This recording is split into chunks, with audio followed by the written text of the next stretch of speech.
There is a sound a school hallway makes just before something goes wrong. Most people never learn to hear it.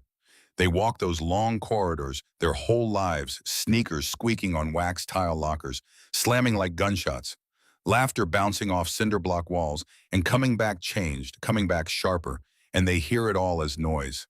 Just noise. The ordinary soundtrack of a school morning in America. But some people learn to listen differently. Some people, through no fault of their own and no choice of their own, develop a kind of internal radar.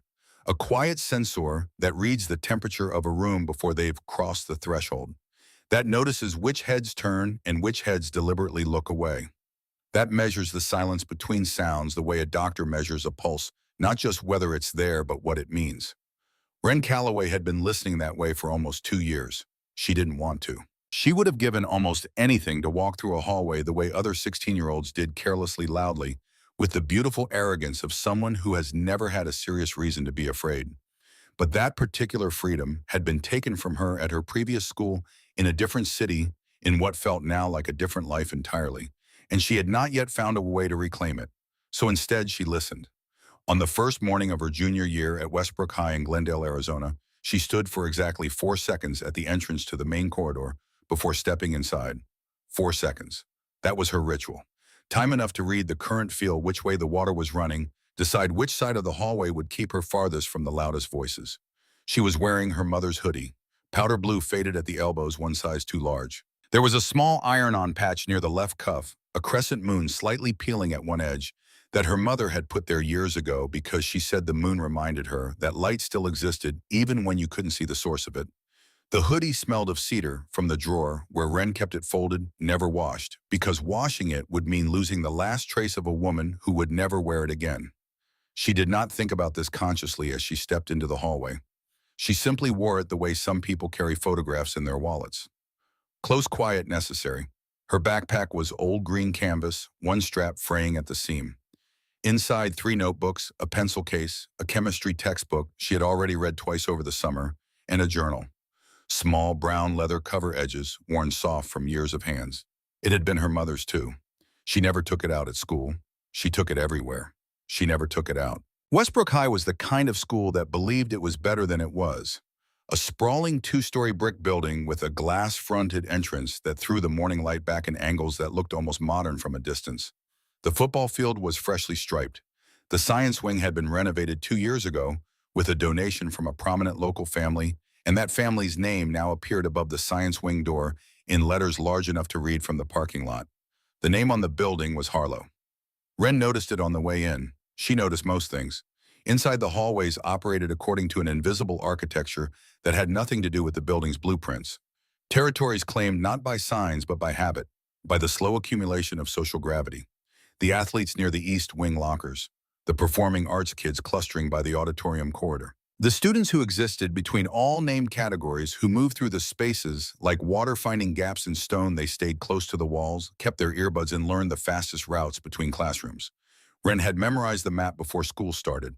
She had come in during the empty week, walked the corridors alone, counted steps, noted angles, identified corners with the best sightlines. She did this now without consciously thinking about why. It was just preparation. It was just sense. She found her locker, worked the combination on the second try, and was stacking books in order when she heard him. You always heard Beckett Harlow before you saw him. He moved through a hallway the way a weather system moves through a county, preceded by a change in pressure announced by the reactions of everyone around him before he himself came into view. Lockers closed faster. Conversations shifted register. The invisible territories reorganized themselves around his trajectory. He was 17, 6'2", built the way teenagers are built when they have had personal trainers since middle school, and parents who treat athletics as a form of social investment. His jaw carried the particular confidence of someone who has never spent a single morning of his life being told he was anything but exceptional. He was laughing. He was always laughing at something. And here is what was important about Beckett Harlow, the thing Wren would understand more fully as the weeks passed. He was not stupid. Stupid would have been manageable. Stupid makes mistakes from ignorance, and ignorance can be corrected. Beckett was something more difficult than stupid. He was intelligent and perceptive, and had simply never in 17 years encountered a reason to stop. He came around the corner with 4 other boys, all of them occupying more hallway than 4 people needed. This was deliberate. The message was in the geometry itself. We go where we go and you adjust. Ren had her back to them. She was reaching for her chemistry book. She never saw it coming. The impact was precise. Not a full shove, a single sideways step, a shoulder check, the kind of thing describable later as an accident to anyone not watching closely. Her backpack took the force first, then her shoulder, then her balance gave, and the backpack swung forward, and the zipper she had been meaning to fix for 2 weeks chose that exact moment to finally give. The backpack opened. Everything came out. Notebooks hit the tile, fanning open. The pencil case cracked. The chemistry textbook landed with a sound like a car door closing. And the journal, the small brown journal with the soft, worn edges, slid across the waxed floor in a smooth arc that ended at the base of the opposite wall. The laughter that followed was ambient, directed at no one specifically. That was the craft of it. Anyone who objected would sound unreasonable. Ren did not object. She stood still for 2 seconds. Then she crouched and began to gather her things. Coach Tatum was 12 feet away, standing near the water fountain with a clipboard and a thermos, watching a football schedule he had posted on the bulletin board. He had been there for the entire 5 seconds of what had just happened. He glanced in Ren's direction. Then he turned back to his clipboard and made a mark next to something. He walked away. Ren watched him go. She filed it. She had almost finished gathering everything when she realized the journal was still across the hallway. She crossed to it, picked it up, held it for a moment with both hands the way you hold something you are afraid has been damaged. The cover was intact. She pressed it once against her chest. Watch where you're going, charity case. The voice was behind her. Beckett had stopped walking. He was looking back with the expression of someone who has found something to do and intends to do it. I didn't mean, she started. She didn't mean to. His voice shifted into something that was a precise imitation of hers. Higher, softer, slightly younger than it actually was.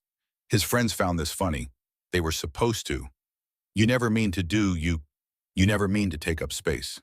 Ren did not answer. She had learned, and this learning had cost her something she did not have a clean name for yet.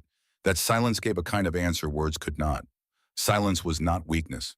Silence was information gathered. Silence was patience wearing the mask of nothing. She stood with the journal held at her side and looked at him. Beckett Harlow was not accustomed to being looked at that way.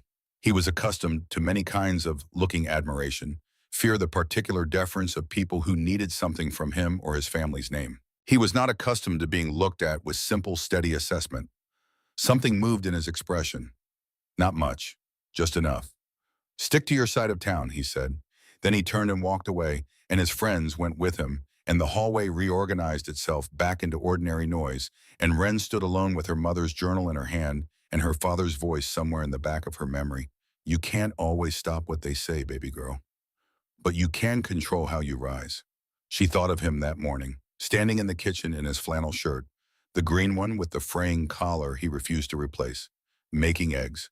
The radio on low, just news, always the news, the sound of the world being accounted for.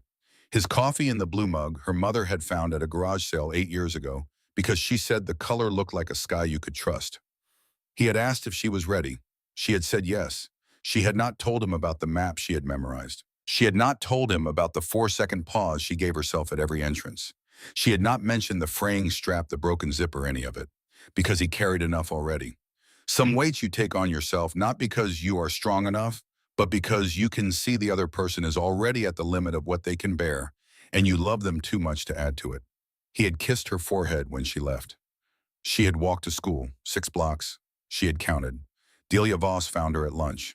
This was notable because Ren had told no one where she would sit, which table she had chosen, which corner of the cafeteria she had mapped as optimal for visibility without exposure. She had positioned herself near the far wall, angled toward 3 of the 4 entrances with her chemistry textbook open beside her tray, because reading while eating was a recognized signal. I am occupied. I am not waiting. I am not alone. Delia sat down across from her without asking. She was 16, maybe 17, with short brown hair, cut bluntly at her jaw, and the particular expression of someone who has thought carefully about social performance and decided it wasn't worth the effort. You're Ren Calloway, she said as though confirming something she had been carrying. Yes, I'm Delia. She looked at Ren directly. I saw what happened this morning. I'm not going to make it strange. I just want you to know it's happened before. To other people. It's not random. Ren set her fork down. What do you mean, not random? Delia looked around the cafeteria, not nervously the way you check a room before saying something that needs to land in the right place. Beckett Harlow doesn't just pick people, he picks specific people. I've been watching it for 2 years and there's a pattern. She paused. His father is Senator Douglas Harlow, state senator. The Harlow Foundation funds roughly a third of this district's extracurricular budget. They've had a real estate development project working through the city council for 3 years. Large residential complex, significant contractor money. Some council members pushed back. Zoning concerns questions about where the money was actually going. She folded her hands on the table. Every student Beckett has seriously targeted, the ones who ended up transferring their parents were on record opposing some aspect of the Harlow project. Wren was quiet for a moment. That's a serious pattern, she said. I haven't accused anyone of anything. I'm telling you what I've observed. Delia held her eyes. Why did you transfer to Westbrook? My father's job changed. What does your father do? A beat of exactly the right length. He works for the city, Wren said. This was true. It was entirely and technically true. It was also the most carefully constructed version of the truth available, and she had been using it for 16 months since the day she had quietly asked the school records office to list her father's occupation only as municipal employee and to redact his title from any public-facing enrollment documents. She had her reasons. They were good reasons. She wanted to know who actually liked her before they knew what kind of liked her they were supposed to feel. Delia nodded. She did not press. She was. Wren was already understanding the kind of person who knew when not to. Just be careful, Delia said. Beckett escalates when people don't react as expected. What does he expect? Retreat, Delia said simply. Quiet, shrinking disappearance. That's the whole system. It works because most people do exactly that. She picked up her fork and began eating with the calm of someone who had said what she came to say. Why are you telling me this? Wren asked. Delia chewed. Considered. Because I've watched it work 4 times, she said, and I am tired of watching it work. Warren Calloway drove her to school on a rainy Tuesday in the 3rd week. He drove the Ford. He always drove the Ford, a 2008 F-150 dark blue, 190,000 miles a heater that worked better on the passenger side. He kept the radio on news, volume low. They rode mostly in silence, which was their particular form of communication, a silence built over years into something specific, something that was not the absence of closeness, but its most honest form. He pulled up at the curb and she was reaching for the door handle when he said her name. She paused. He was looking straight ahead through the windshield. The rain was coming harder. The wipers moved in their slow, patient rhythm. You'd tell me, he said, not quite a question, not quite a statement. She looked at the side of his face, the flannel collar. His hands on the wheel large, still the hands of a man who had learned long ago how to hold on to things without gripping. Of course, she said. She got out. She walked into school. He sat at the curb for 30 seconds before pulling away. She did not see it. She was already through the door. But if she had turned and looked, if she had watched the blue Ford sitting in the rain with its wipers going, she might have understood something she was not quite ready to understand yet. That knowing when not to push is not the same as not knowing. That a father can sit in a school parking lot in the rain for 30 seconds, because 30 seconds is how long it takes to decide for the 100th time to trust that the way you raised her is going to be enough. He pulled away. She didn't see it. 3 weeks in the hallway happened again. Not an accident even by the performance of accident. This time it had graduated past the need for deniability. Wren was walking from 3rd period to 4th in the full density of passing period, 4 minutes of controlled chaos between bells. She was on the right side, earbuds in chemistry notes, folded in her hand, moving steadily toward the stairwell. Beckett stepped into her path. He didn't touch her. He didn't need to. He and 2 friends simply stopped forming a wall that was not technically a wall, a confrontation that could be described as just standing there to anyone who needed to describe it. She stopped. Settling in, okay? Finding everything all right. He said it the way people say hello when they mean something else. Around them, the hallway moved. People walked past. Some noticed. None stopped. The current just flowed around the obstruction the way water flows around the stone, with the complete indifference of something that has somewhere else to be. I'm fine, she said. She did not remove her earbuds.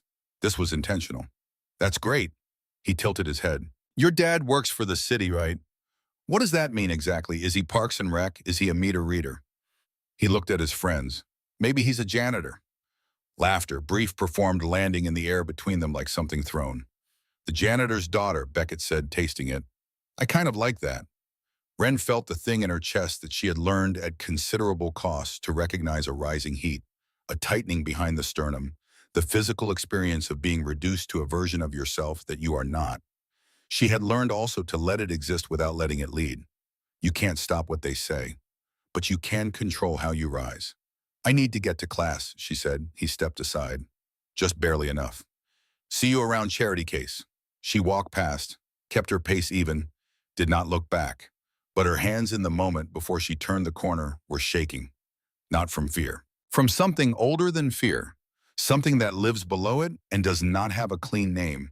The particular fury of being made small by someone who knows you won't fight back in a crowded hallway, and the particular grief of knowing they are correct. She turned the corner. She stood in the stairwell for 10 seconds. Then she put her foot on the first step and climbed. That night, she sat at the kitchen table with her chemistry homework open in front of her and did not do it. 40 minutes pencil in hand, thinking. Her father was not home yet. He rarely was before 7 or 8. The nature of his position required hours that didn't fit inside a school day, required presence at meetings and incidents that happened according to their own logic rather than a posted schedule. She was accustomed to the empty kitchen, to the meals she'd learned to make herself, to the quiet of the house in the hours between school and evening. She opened the brown journal. She did not write. She read. Her mother had kept it for the last 2 years of her life, not a diary in the conventional sense, but a series of dispatches from inside a particular kind of living. Observations. Questions she was sitting with. Her handwriting was small and tilted, right formed with the care of someone who had grown up believing penmanship was a form of respect for whoever came after. Ren turned to a page she had turned to many times.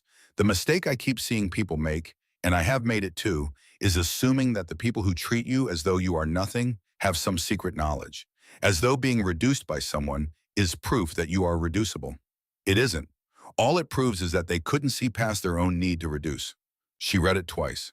Then she closed the journal and sat with her hands flat on the cover and thought about Beckett Harlow. She thought about what Delia had told her. She thought about 4 names Delia had given her over lunch in the first week, students who had transferred. She thought about the Harlow Foundation and the City Council and the Development Project, and she thought about her father who worked for the city, who had recently taken a new position that had required them to move across the valley to Glendale, who had said very little about why, except that the new role was important, and that important was sometimes the only reason you needed. She opened her notebook. She wrote the 4 names. Then she opened her laptop. She was careful and methodical and thorough in the way that people are thorough when they come from homes where care is modeled rather than just demanded, where you see every day what it looks like to do something correctly. She searched public records. She searched school board minutes. She worked through the city council archive available online in PDFs that had clearly never been formatted for readability, and she read through them anyway, page by page, because this was what the situation required. It took her 3 evenings.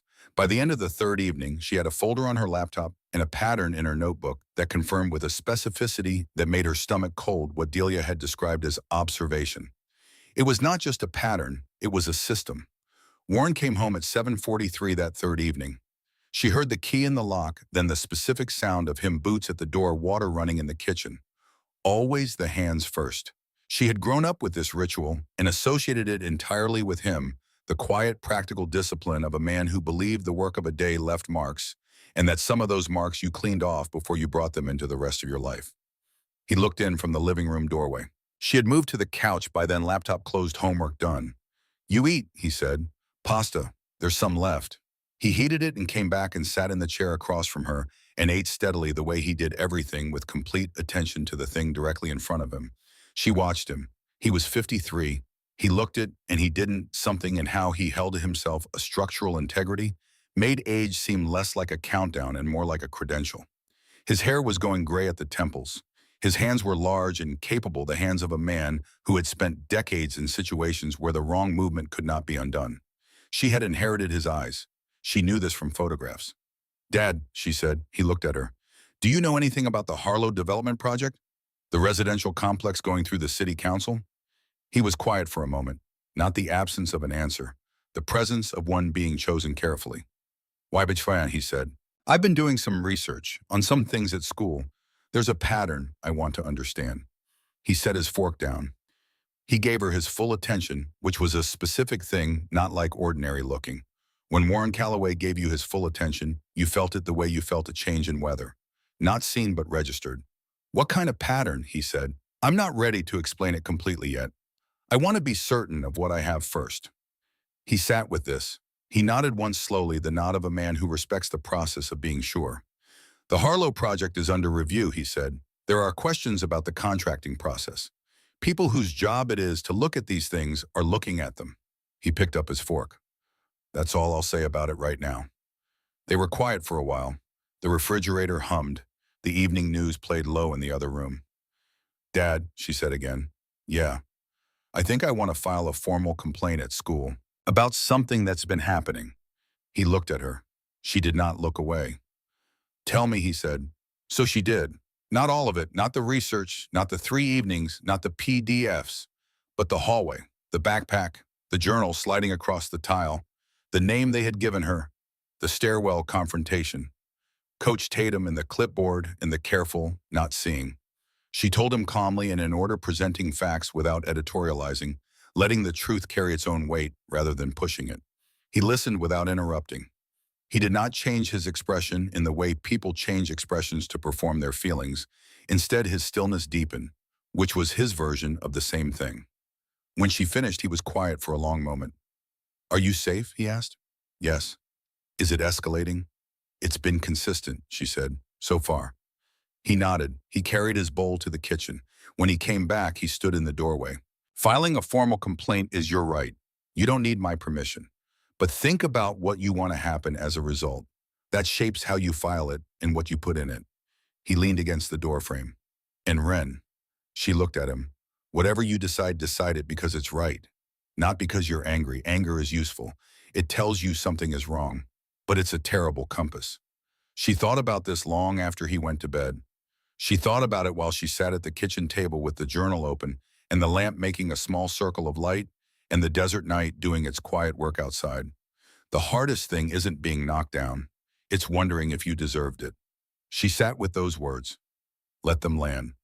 Then she got out her notebook and began to write the formal complaint. Not from anger. From the cold clarity that lives on the other side of anger, the place you arrive at when you have felt everything and processed everything and come through it to the decision that was always waiting. She wrote for 2 hours. She was specific. She named dates. She named witnesses. She named the pattern. She included the 4 transferred students as requiring independent verification because the discipline she had inherited from a man who believed you checked things before you said them would not allow her to present unverified information as confirmed fact even when she was almost certain. At 11:43, she finished. She closed the notebook. She sat in the dark for a moment with her hands flat on the table. Outside, the desert night was very quiet, the kind of quiet that doesn't feel empty, the kind that feels full of things not yet said, the kind that waits.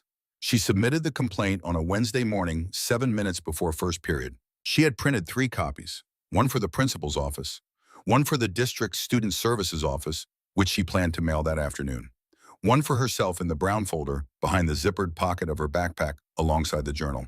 She handed the principal's copy to the administrative assistant with both hands standing straight, explaining in a clear and even voice that she was submitting a formal complaint per District Grievance Procedure, Section 4, Paragraph 2, which she had also printed and attached as an appendix. The assistant looked at the document, then at Ren, then at the document again with the expression of someone who has just been handed something that will require more from her day than she had budgeted. I'll make sure Mr. Greer receives this, she said. Thank you, Ren said. The district guidelines require written acknowledgement within 5 business days. She went to first period. The acknowledgement came on the 4th day. Half a page on district letterhead. The complaint had been received and was under review. The language was procedurally correct and substantively empty words deployed not to convey meaning, but to occupy the space where meaning could have been. She filed it in the brown folder. She waited. What happened next did not announce itself. It arrived the way most significant things in her life had arrived, not with a warning, but with a detail she would understand only in retrospect. Beckett Harlow knew about the complaint by the following Monday. She knew he knew because of how he looked at her in the hallway that morning, not the performed indifference he usually aimed in her direction. Something more specific, more attended the look of someone who has received useful information and is deciding what to do with it. She filed it. She kept walking. She understood it 4 days later when Delia found her at her locker before second period and stood close enough to speak without being heard from more than 2 feet away and said with the precision of someone who has rehearsed a sentence several times to make certain it comes out correctly. I need to tell you something, and I need you to let me finish before you say anything. Wren closed her locker. She waited. Delia had gone pale in the particular way of someone who has done something that cannot be undone and has arrived at the moment of saying so. She was holding herself carefully the way you hold something fragile when you're moving through a room and afraid of what happens if you drop it. I told someone about the complaint, she said. Not everything, not a copy. I just said you had filed one, that it existed. She exhaled. Casey Marsh heard me. Casey Marsh is Beckett's girlfriend. I didn't know she was standing behind me. I turned around and she was just there and She stopped. I'm sorry. Wren looked at her for a long time. Delia did not look away. She did not offer an excuse dressed as an explanation. She just stood there and held the weight of what she had done without putting any of it down on someone else. How much does she know? Wren asked. That a formal complaint exists. That it named dates and witnesses. That's all. That's enough. I know, the bell rang. Students moved around them like a tide that didn't notice them. Wren picked up her backpack. Come to class. That's it. What else would you have me say? I don't know. I thought you'd be angry. I am angry, Wren said evenly, but you told me because you thought I should know. That matters. She adjusted her strap. Come to class. Principal Greer called her in that Friday afternoon. His office smelled like carpet cleaner and coffee that had been sitting too long. He was a compact man in his mid-50s, with the face of someone who had once believed strongly in something institutional and had over decades gradually replaced the belief with procedure. He was not unkind. That was important. He was something more complicated than unkind, a person who had learned to measure his capacity for principle against the cost of exercising it and had found the level he could sustain. He said the complaint had been reviewed. He said some allegations were difficult to substantiate. He said the incidents described could be characterized as interpersonal conflict rather than targeted harassment. He said the district was committed to a balanced approach protecting the rights of all students. Balanced, as though balance were possible between documented evidence and a phone call from a senator's office. Mr. Greer, she said when he finished, I included the names of 3 witnesses present for at least one documented incident. Have any of them been interviewed? He shifted in his chair. The process is ongoing, he said. That's not an answer to what I asked. For exactly one moment, something crossed his face that might have been discomfort.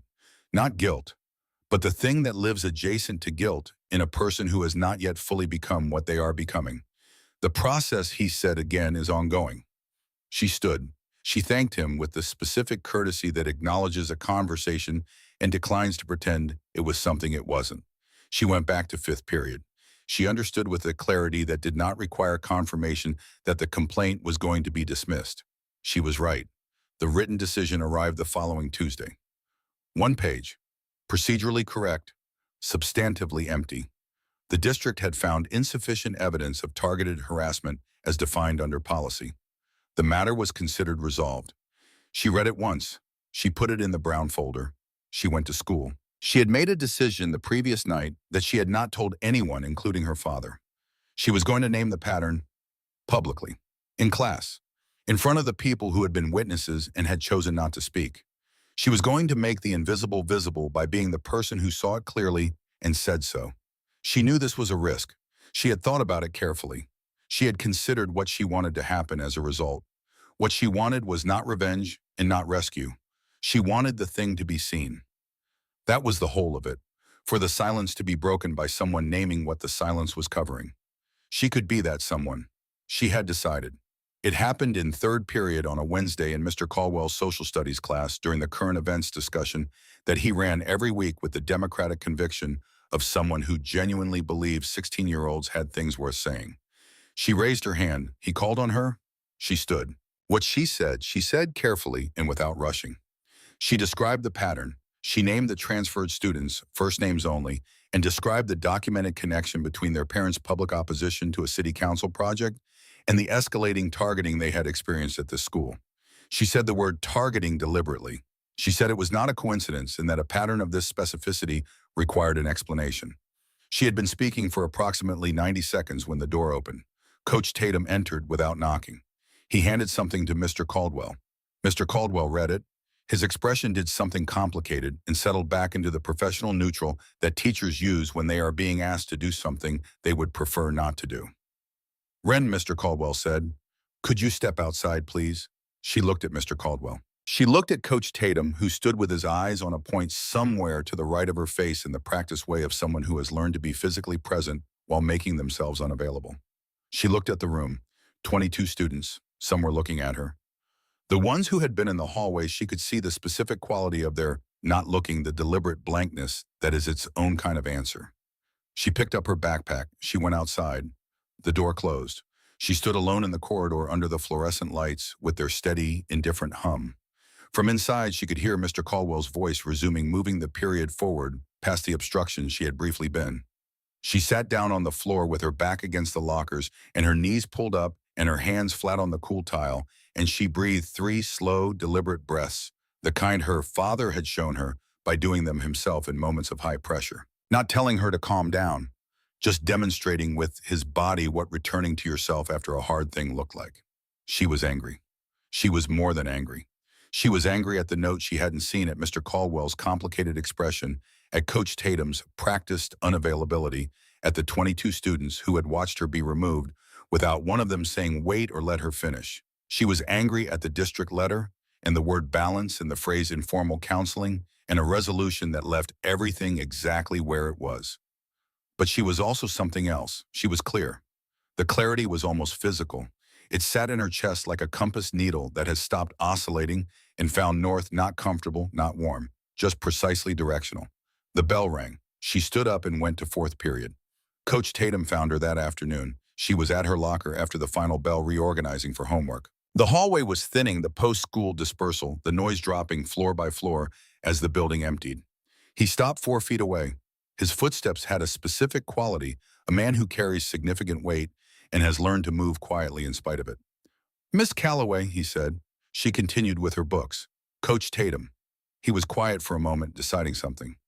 "I owe you an explanation," he said finally. She turned and looked at him. He was not comfortable.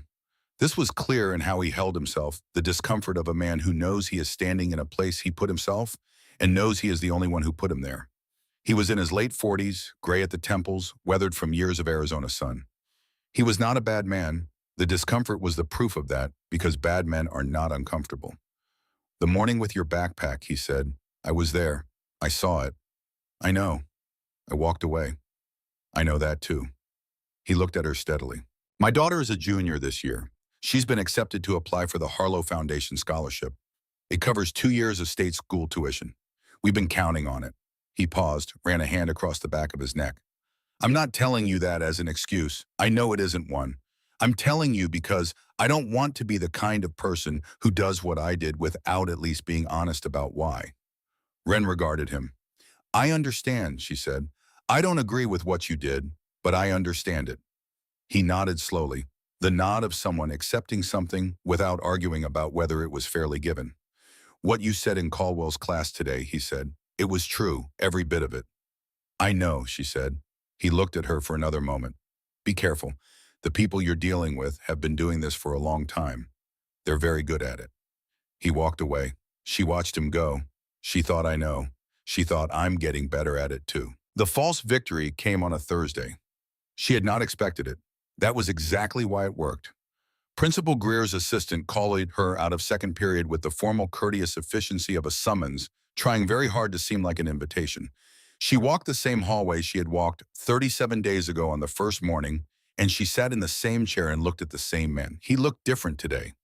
Not different in a way she could immediately specify. Different in the way people look when a room's dynamic has shifted and they are deciding where to stand in relation to the change.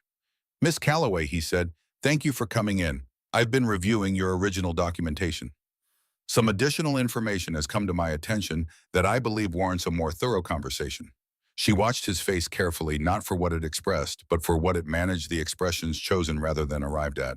"I want you to know the district takes these matters seriously," he said. "I believe there may have been insufficient attention given to some specifics in the initial review. I'd like to schedule a formal mediation session. Yourself, Beckett, Harlow, both families present, so that we can reach a more thorough resolution." She felt something in her chest loosen slightly, the physical relief of being heard after a long stretch of being managed. It was small. It was real. He kept talking. The word mediation appeared again. Balance, mutual understanding. She listened. And as the sentences continued, the loosening reversed itself gradually the way a string is tuned from slack to taut until it reached a note she recognized. This was not a reversal. This was the appearance of a reversal. There was no new information. There was a phone call he had received or a conversation he had been part of, and the result was a strategy adjustment from quiet dismissal to managed engagement. A different kind of dismissal. One that creates the impression of process while delivering the same outcome. She thanked him. She said she would think about mediation. She left. In the hallway, she looked at her phone. A message from Delia. 3 words. Greer called Harlow. She read it twice. Put her phone in her pocket. Stood still for 4 seconds. Her particular number. The ritual she had built for threshold moments. Then she walked to class. The anger this time did not arrive slowly. It was simply there. From one moment to the next between Greer's office and the 3rd-floor stairwell. Not the hot, reactive anger of being caught off guard, the colder, more dangerous anger of someone who has been patient and careful and methodical and has watched all of it dissolve by a single phone call from a man with sufficient money to make dissolution possible. She had done everything correctly. She had documented, verified, followed the procedures the district itself had published. She had presented the evidence without exaggeration with dates and names and the specific unglamorous detail of things that actually happened in hallways in Glendale, Arizona. The district had weighed against the senator's phone call and found it insufficient. She sat in the school library until 5 o'clock. She had, in 3 weeks of research, found something she had set aside because she was not yet certain of its relevance. One of the transferred students, the 3rd name on Delia's list, a girl whose father had spoken at 2 consecutive city council meetings against the Harlow development before withdrawing from public comment entirely, had left behind a group chat archived on a community forum. Inside that chat was a screenshot of a private message from Beckett Harlow's account, sent the week after the student's family had voted against the Harlow zoning variance at a public meeting. The message said, "My dad needs that cop out of the way. This is getting handled." She had not known when she first found it which cop it referred to. She was considerably sure now. She looked at the screenshot for a long time. She thought about what she had. She thought about the distinction between being right and being able to demonstrate that you're right, not the same thing, never the same thing, and the people she was dealing with understood this very well. Then she made the mistake. She uploaded the screenshot to the school's community network with a single line of text. "This is what targeting looks like. I filed a complaint. The district dismissed it. Here's why." She hit post. She closed her laptop.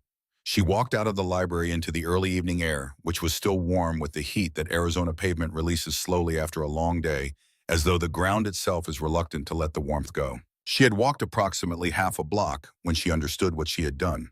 Not the posting itself. She had considered the posting. What she had not considered fully in the cold clarity she had mistaken for careful thinking, but which was anger wearing clarity's mask, was the screenshot. She had found it on a public forum, someone else had put it there, which meant it was technically public.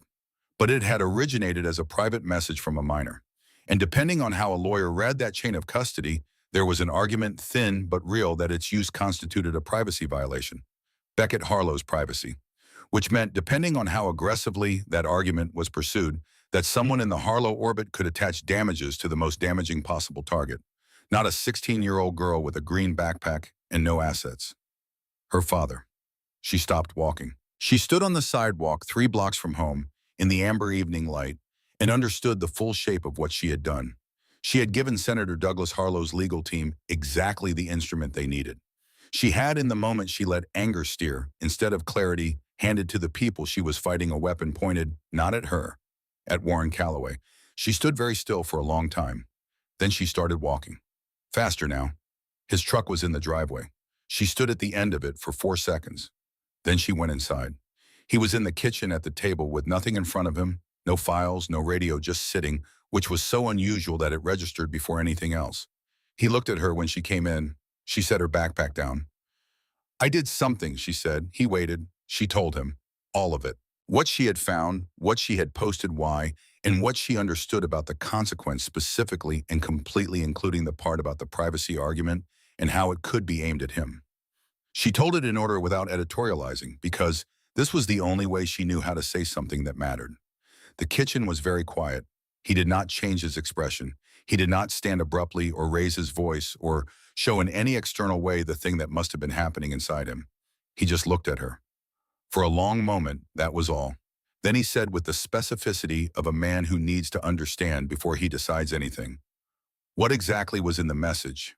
She told him, word for word. He was quiet for what felt long, but was probably 45 seconds. "All right," he said. "I'm sorry," she said. "I know," he said. "We'll figure out what this changes and what it doesn't." He looked at her steadily. "Are you hurt?"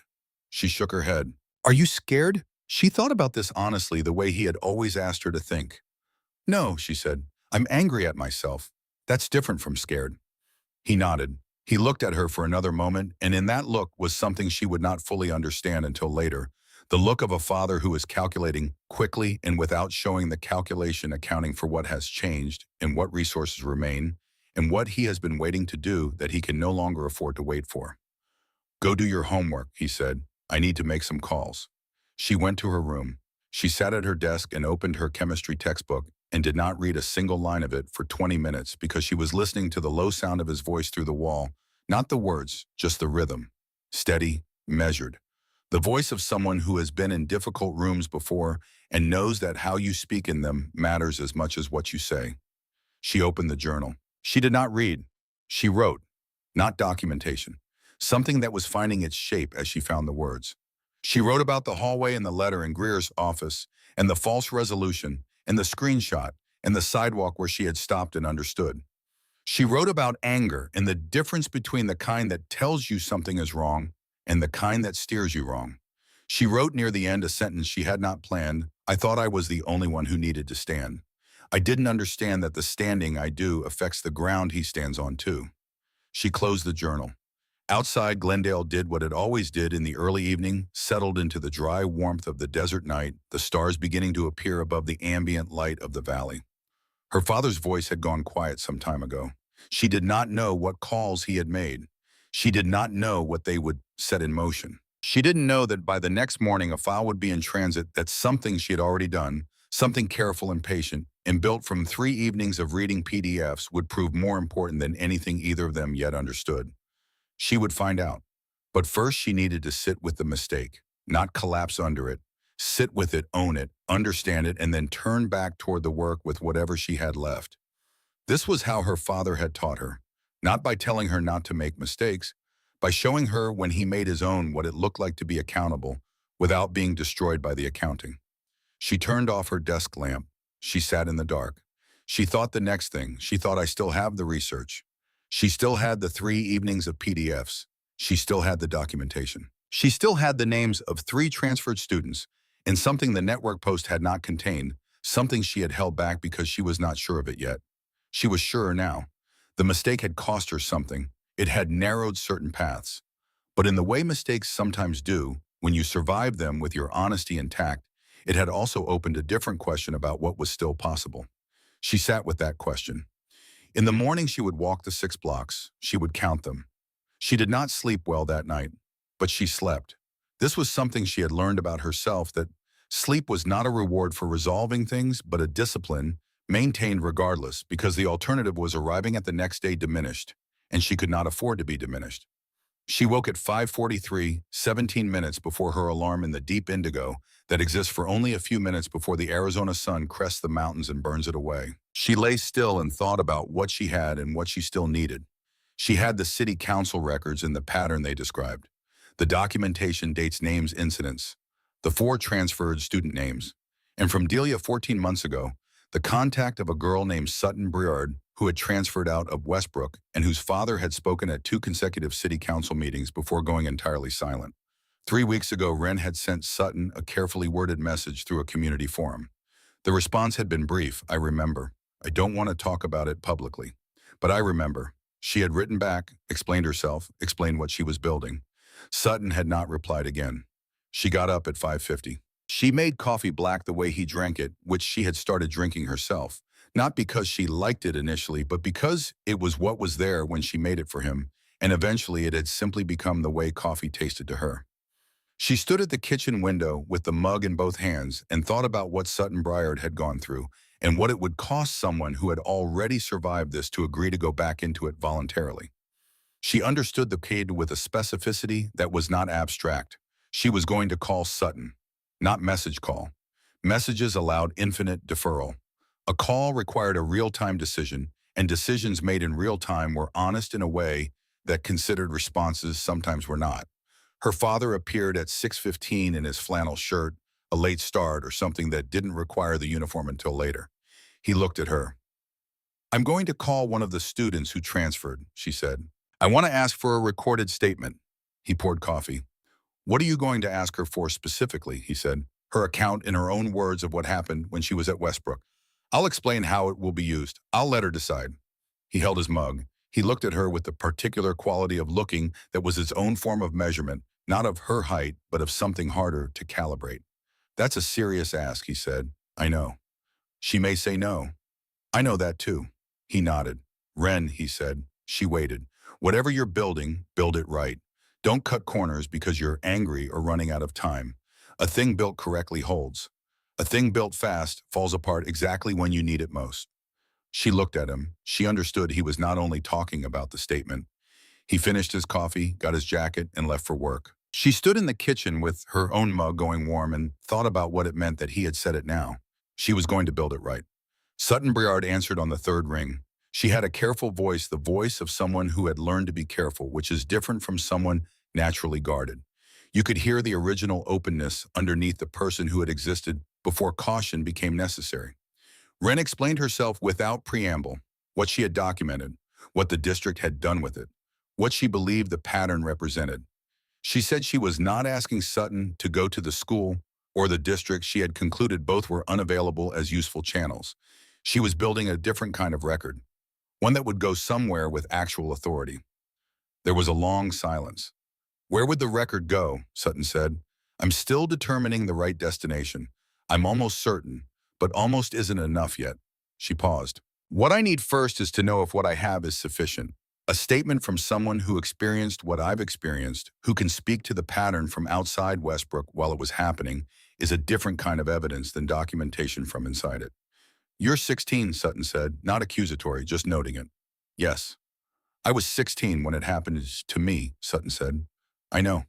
The silence this time was shorter. "I'll give you 20 minutes, Sutton said. "Tonight, on the phone. You can record it." "Thank you," Wren said. "Don't thank me yet.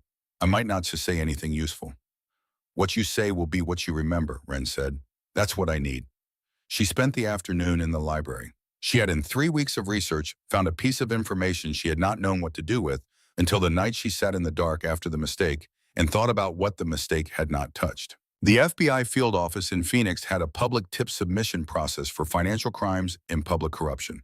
Not a hotline, not a dramatic channel, a form on the public website accepting documentation from private citizens, requiring only that the documentation be specific, verifiable, and submitted by someone who could provide their identity if requested. She had found it weeks ago and set it aside because she did not yet have enough.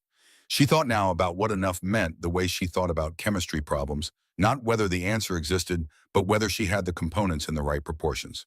She had the city council records, the pattern across 4 students and 4 families. The posted screenshot now part of the public record whether she had posted it well or not. And in a few hours, Sutton Briard's statement. She was close. She pulled up the FBI Phoenix field office tip page and read it beginning to end. She read the evidentiary standards section twice. She cross-referenced the language against her documentation and identified 3 places needing greater specificity and 2 requiring additional verification. She spent 2 hours making the documentation more specific. At 4:30, she went home. At 7:15, she called Sutton back and recorded 22 minutes of the most careful, specific, emotionally precise account she had ever heard from someone her own age. The account of someone who had spent 14 months organizing their experience in their mind without anyone to give it to, who had been waiting, without knowing they were waiting for someone to ask the right question in the right way. When they finished, Sutton was quiet. "Is it enough?" Sutton asked. "Yes," Wren said, and she meant it without qualification. "What happens now? I finish what I'm building, and then I send it." She worked until 11:47 that night, not from anger. From the cold, patient clarity she had found on the other side of the mistake in the space that opens when you have named what you did and owned it and turned back toward the work with everything still intact. She assembled the file carefully. She labeled everything: the city council records, the pattern documentation, the 4 student names, Sutton Briard's recorded statement, and a written transcript.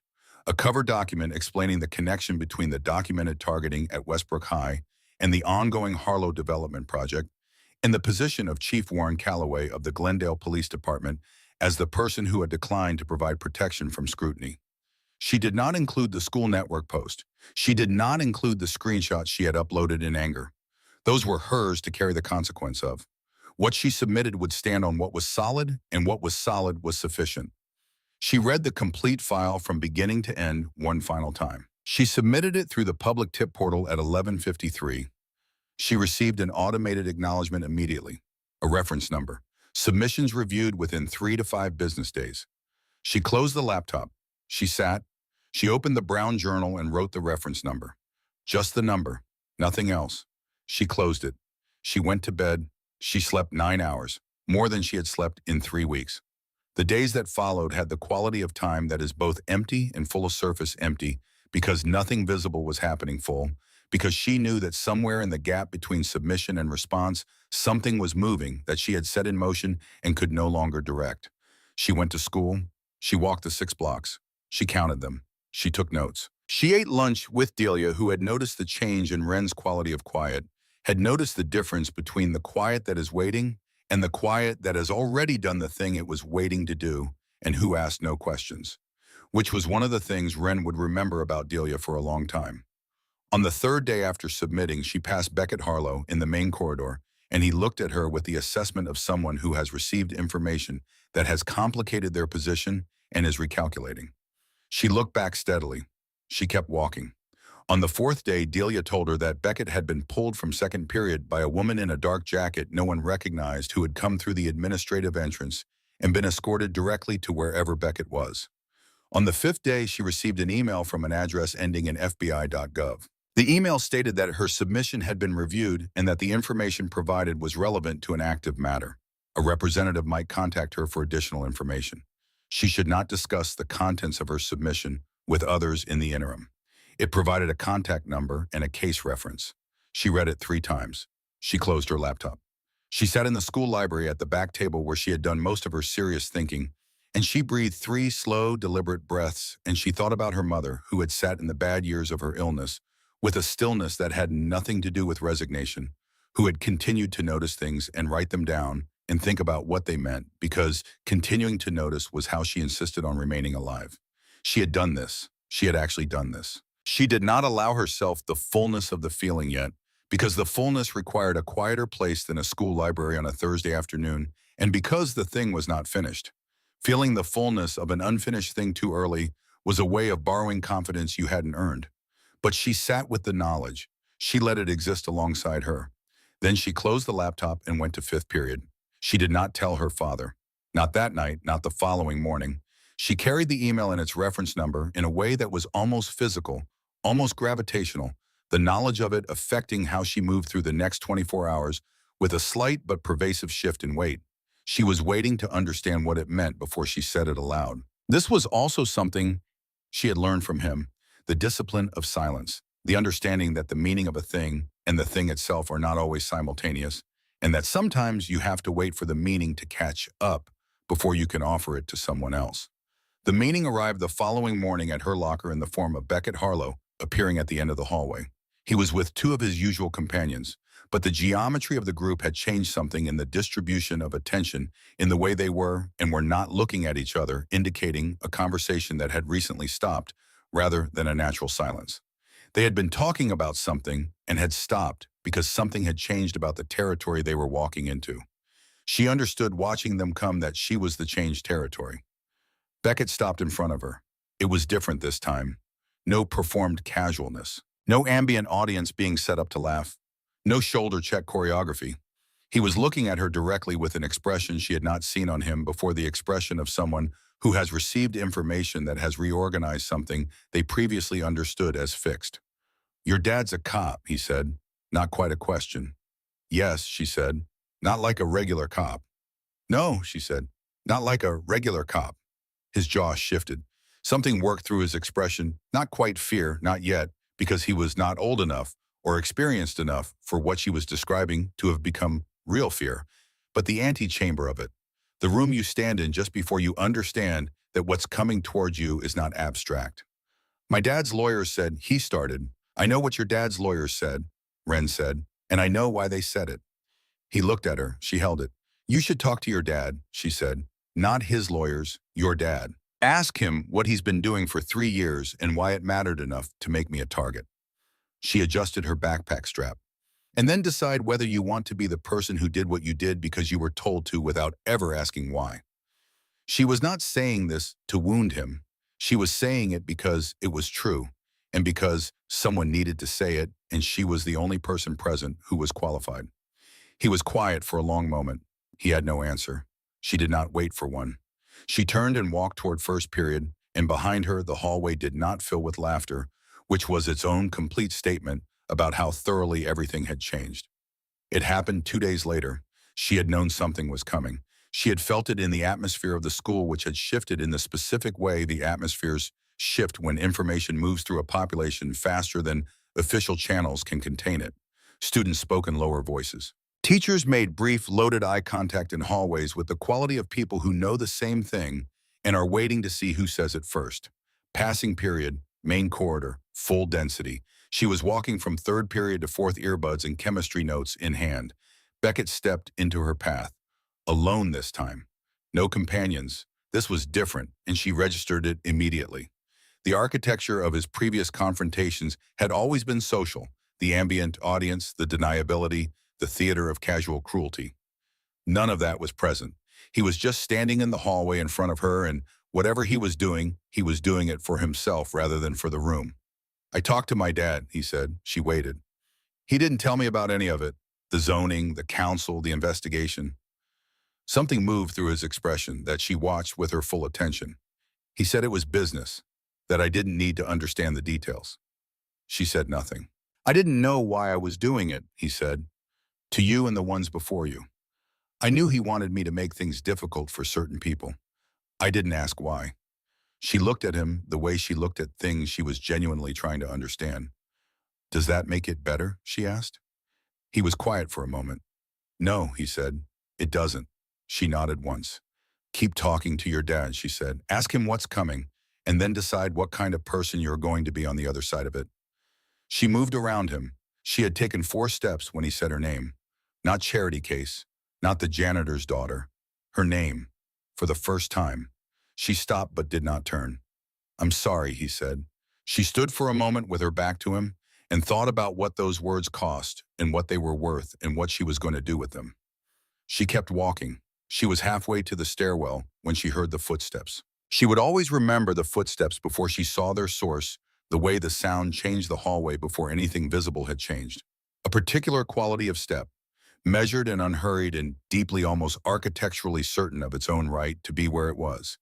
The footsteps of someone who has never once in his professional life needed to announce himself because the fact of his presence is its own announcement. She turned. Warren Calloway stood at the far end of the hallway in full uniform. She had seen him in uniform before. Of course, she was his daughter, had grown up in a house where the uniform hung by the door and the silver badge sat in the same dish on the dresser every evening. She knew the uniform the way she knew the flannel shirt and the Ford and the blue coffee mug her mother had chosen because it looked like a sky you could trust. She knew it as an ordinary thing, but she had never seen it here. In this hallway under these fluorescent lights, with students parting around him, the way water parts around something that does not require the water to move but around which the water moves anyway, because the physics simply demand it. In this context, the uniform was not ordinary. It was a different language, and the hallway was learning it in real time. He walked forward. The silver badge caught the overhead light and held it. Each step was the same as the last. Each step took exactly as long as the one before. He was not hurrying. He had nothing to prove by hurrying.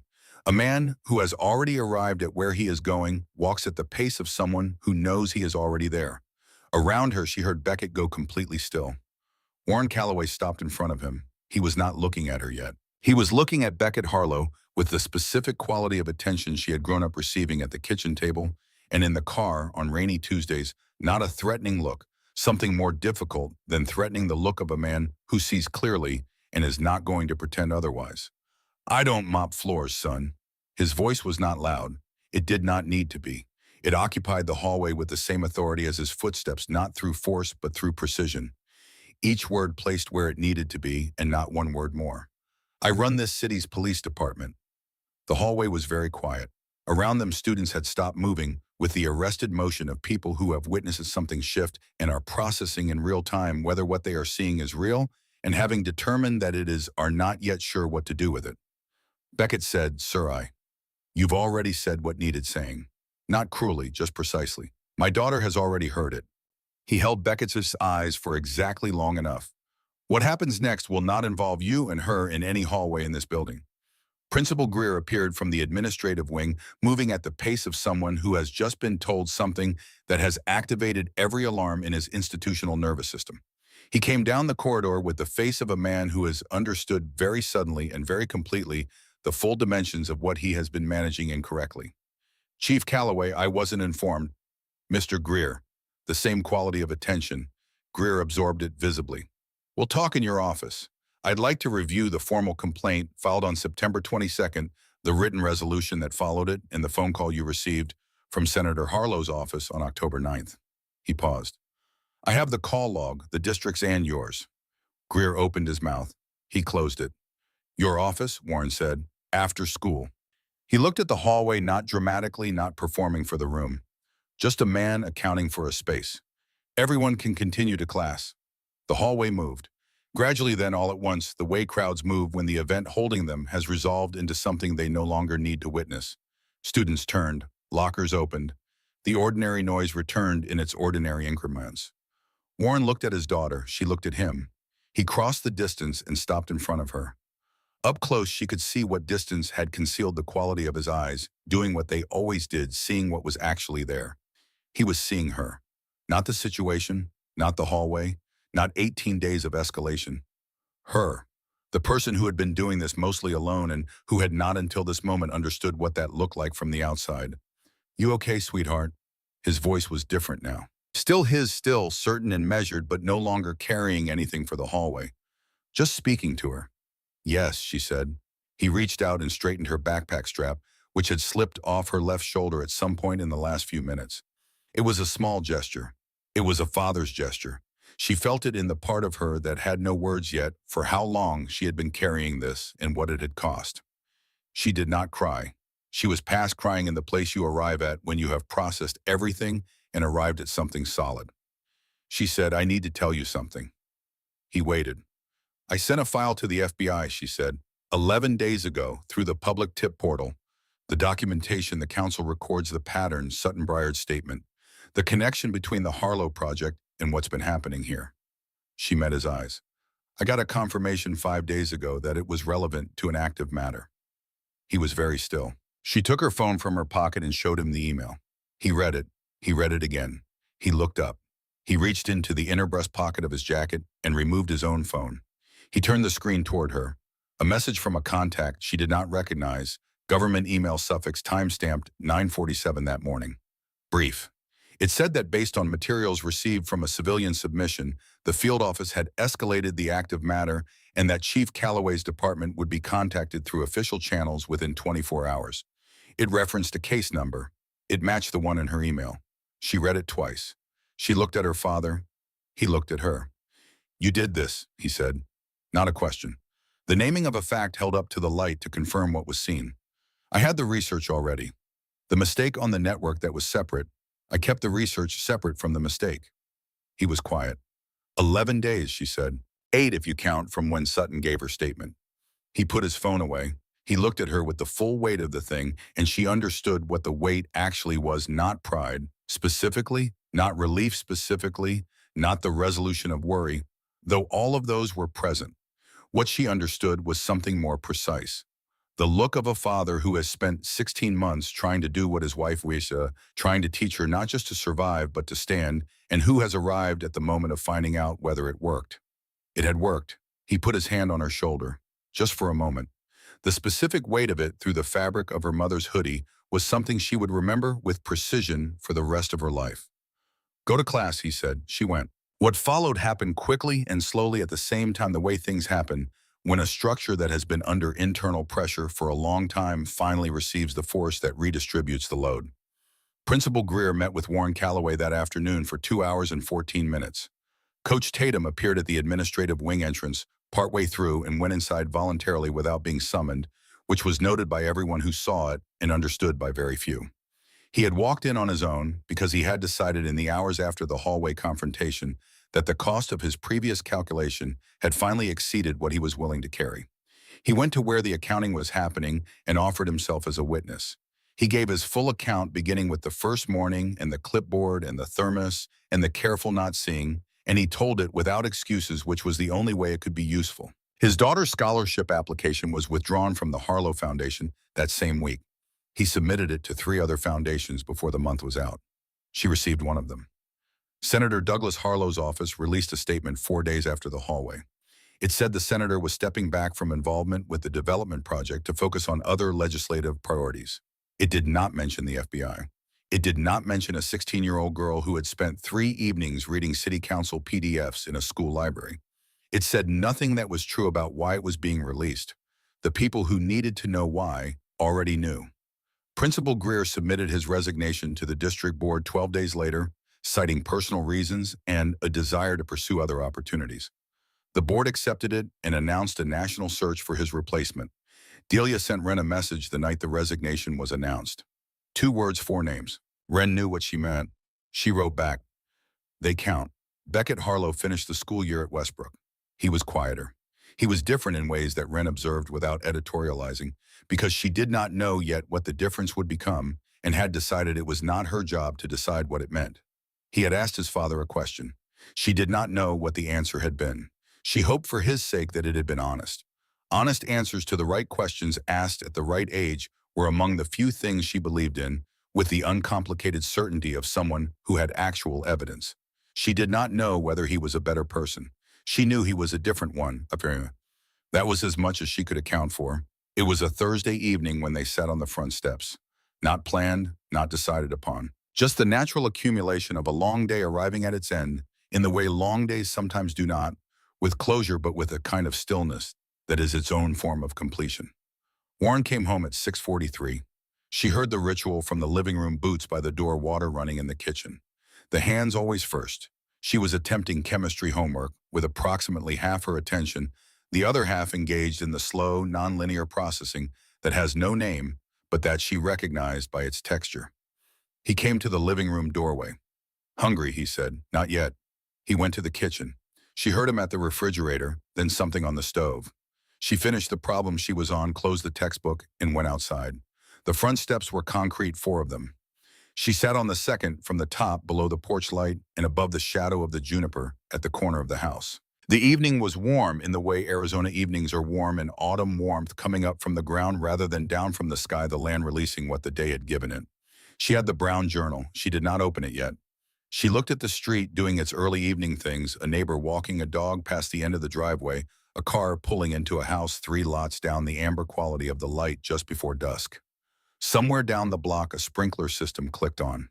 The sound of it was the sound of her childhood, of every neighborhood she had lived in, so consistent across geography that it felt less like a sound and more like a property of the time of day itself. The sound American evenings make. The sound of a country settling into the hours after work. The door opened behind her. Warren came out. He had changed from the uniform flannel shirt, now the green one. He was carrying 2 mugs of coffee, which was their particular form of asking, and answering a question in the same gesture. He sat beside her on the step. He handed her 1 mug. She took it. They sat. The dog walker passed back the other direction. The amber deepened. The sprinkler completed its cycle and went quiet. She opened the journal. She did not read. She found a blank page near the back. There were not many left, which she had noticed recently, and which was its own kind of milestone. And she uncapped the pen she kept clipped inside the front cover and began to write, slowly. Not documentation. The other kind of writing, the kind without an audience beyond herself and the woman who had started this journal and filled the first half of it with her own careful, right-tilted handwriting. She wrote about the first hallway, the first morning, the moment her backpack had hit the tile and the journal had slid across the floor, and she had stood very still for 2 seconds before deciding what kind of person she was going to be. She wrote about how that had not felt like a decision at the time, but had revealed itself as one in retrospect, which was how most significant decisions revealed themselves to her, not in the moment of making them, but in the long look backward that showed you what you had actually chosen. She wrote about Delia and Coach Tatum and Sutton Briard's careful voice on the phone at 7:15 in the evening. She wrote about the library and the city council PDFs and the reference number she had written in this same journal and had carried for 11 days like something precious. She wrote about the mistake, the anger and the upload in the sidewalk where she had stopped and understood. She wrote about going home and saying I did something, and her father receiving it the way he received everything that required his full weight without drama with complete presence. She wrote about standing in the wrong direction and learning the difference. Near the end of the page, she wrote, standing alone is not the same as standing in isolation. I was alone in the work. I was never alone in the standing. She felt her father shift slightly beside her. He was not reading what she wrote. He was looking at the street with his coffee in both hands, elbows on his knees, his posture carrying the specific looseness of a man at the end of a long stretch of high alert days, who has arrived at an evening where the alert has lowered just enough for the tiredness underneath to be felt. He was not watching her. He was just there, beside her. Present in the way he was always present, not loudly, not with commentary, but with the quality of attention that does not require words to be real. She finished the sentence. She looked at him. He felt the shift in her movement and turned to look back at her. She did not say anything.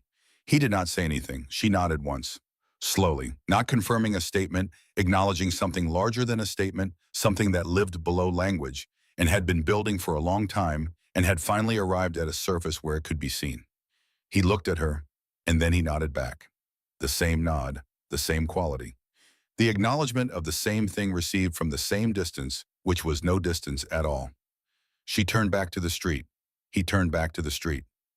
They sat together on the front steps of a house in Glendale, Arizona, in the warm, early dark of a Thursday evening with coffee going gradually cool in their hands and the neighborhood completing its slow daily transition. The stars were beginning to appear above the ambient light of the valley, just a few, the brightest ones, the kind that don't wait for full dark to make themselves visible. She thought about her mother who had filled this same journal with observations and questions and things she was sitting with, and who had left it not as a guide, but as a companion, not as instruction, but as company. She thought about what her mother would say about the last 2 months. She thought she probably knew.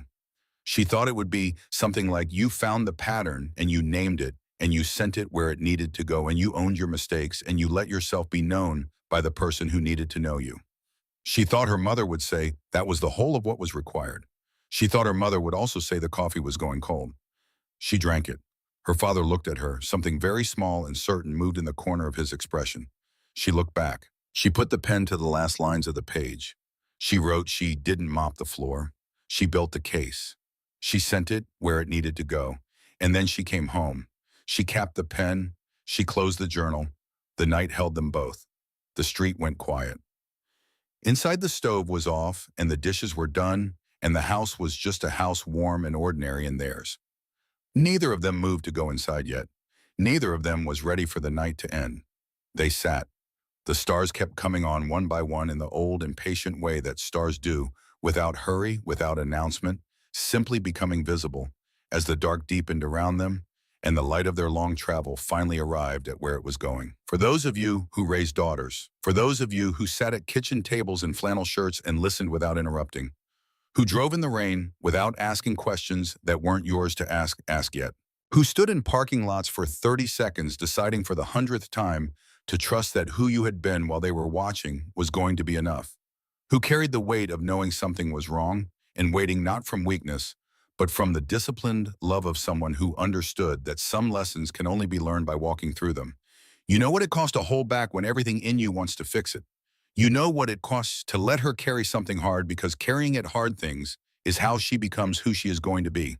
And for those of you who were there, does this match what you hope for them?